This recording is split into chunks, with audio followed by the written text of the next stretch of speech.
Oh, hello. This is Tak Chong from Walk with Tak. When my son is home with us, I would always have some Italian meatball in the freezer because he loves it. I normally buy them in a large package, so I always try to find other way to use them. Since I cook mainly with templates, so I could find different ways to use them in other dishes.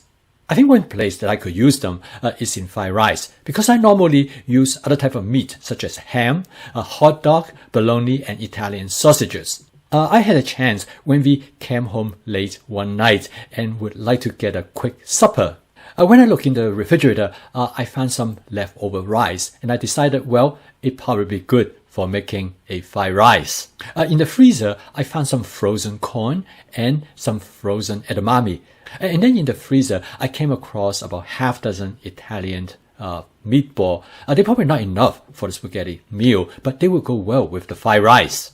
I must confess that I have never made fried rice with Italian meatballs, but based on my experience with making fried rice using my fried rice template, I believe that it will go well. Besides, my son loves Italian meatballs, so I think this will be a hit. This is the reason why I prefer template-based cooking over recipe-based cooking, because you can make substitutions and changes on the fly. Oh well, if it doesn't work out, we can always pick up the phone and call Domino Pizza. No, I'm just kidding. For those who have been to my cooking classes as well as been visiting my YouTube channel, you know how my fried rice template works. If you're new, please visit my YouTube channel to see some of my fried rice videos. Okay, let's get going. First, rice. You want to make sure your rice is dry. The best is to have rice that have been in the refrigerator overnight. Second, season the wok. Now in this case, we don't have to because I'm using a wok with non-stick coating on it. Normally, I use a wok with natural surfaces. The reason I use this because I'm testing this $5 wok from Walmart. To make sure the food is properly cooked, I heat up the wok close to the smoking point of the oil.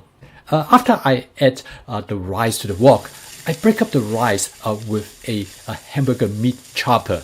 Once I break up the rice, I clear the rice from the center of the wok to make it into like a little frying pan.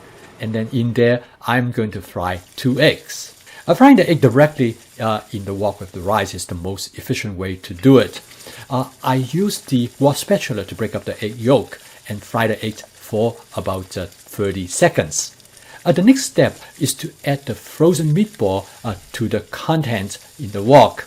The meatball is fully cooked, so cooking them in the wok is basically just to warm them up. After stir fry the content for about 30 seconds, I next add 1 cup of frozen sweet corn and 1 cup of frozen edamame. How much to add very much depend on personal preferences. The remaining part of the cooking is to make sure everything is warm enough to serve. If I am in a hurry, I probably would put all the frozen ingredients in the microwave to warm it up for about 1 minute. And then in the refrigerator, I found some carrots that I would like to use up. I find myself a handheld grater, and I shred some carrot directly into the wok. I always like food colorful, so this will add some color in addition to provide some flavor.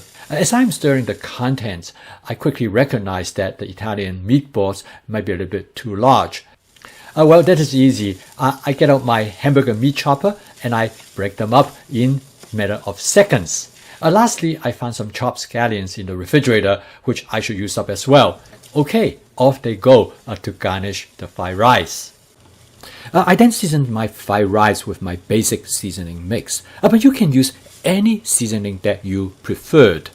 This is what I'm trying to show you, how easy it is to use template-based cooking.